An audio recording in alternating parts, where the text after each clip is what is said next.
"Where's your wife?" That's how my brother opened the call. I glanced at the wall clock. 8:42 p.m. "She's on a business trip," I said. "New York, until Sunday." Silence.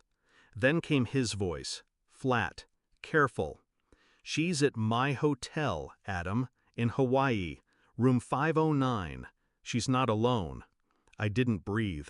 He added, "She's using your ATM card." It took me a full minute to speak. I wasn't shocked, not really, just quiet. "Keep an eye on them," I said, "and don't let her know you called." We met at a summer barbecue 11 years ago. She wore red, laughed too loud, kissed me before we exchanged names. I thought I found fire. We got married 6 months later. She liked fast things, cars, decisions, people. She said I was her anchor. But eventually, she started drifting. Anchors don't matter when someone wants to float. The signs came slow. Business trips got longer. She started hiding her phone under her pillow. Bank statements stopped making sense. Once I smelled cologne on her coat, a scent I didn't wear. I didn't say anything. I watched. I listened. And now I knew. My brother, Daniel, runs a resort on the Big Island. We haven't been close in years, but blood's blood. He texted me the name of the guest she checked in with, Jason Klein. I checked her calendar. She had an investor meeting listed, of course.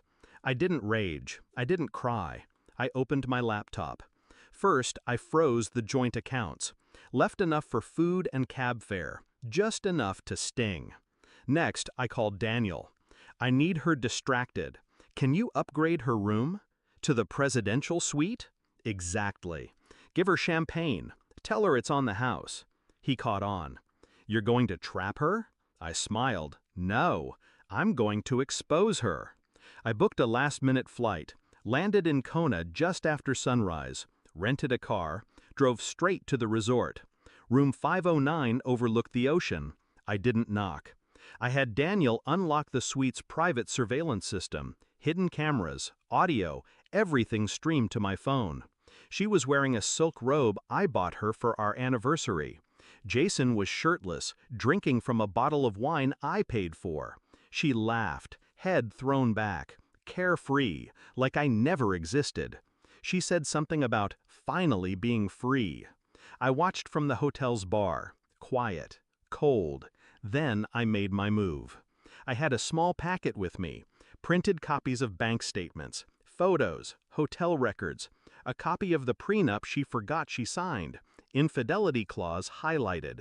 I slipped it into an envelope, handed it to Daniel. "Have the concierge deliver this to her at breakfast." He raised an eyebrow. "You sure you don't want to confront her in person?" "No," I said. "She'll bury herself just fine." The fallout began fast.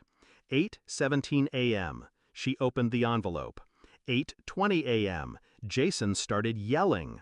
8:25 a.m. He left the room, slamming doors. And at 8:32 a.m., my phone rang.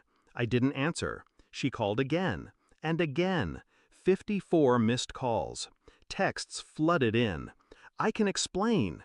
Please pick up. It's not what it looks like." Then came the rage. "How dare you freeze my accounts? I'm stranded. This is abuse."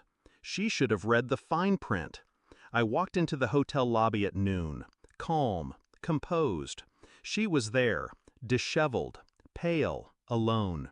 She ran to me. "Adam." I held up a hand. No words, just a look. She stopped, just like that. I walked past her, sat at the outdoor cafe. She followed. "I made a mistake," she whispered. "He meant nothing." I nodded slowly. "You know what's funny?" I said. "You were always worried I'd leave you for someone else. But I stayed, even when you didn't." Tears welled. Real or not, didn't matter anymore. "You ruined everything," she whispered. "No," I said. "I ended it. There's a difference." I stood. "Checkout is at 11 tomorrow. Try not to steal the towels." Back home, I filed the divorce. With the prenup violation, she gets nothing. No house, no spousal support, just her own mess. The lawyer said, "She'll fight this." I smiled. Let her. I already won. Now I sleep soundly, alone but at peace. The air feels lighter. I didn't yell, I didn't beg, I just let the truth do the talking. She chose a beach fling over a life we built. She tried to lie, to take, to run. But I had one thing she didn't: control. She hasn't called since the court ruling. Last I heard, Jason blocked her too. Figures. You play with fire, you end up alone on a beach with nothing but regrets, and a canceled card. As for me, I built back quietly, smarter, stronger. She had the sun, but I had the storm, and I brought it with silence.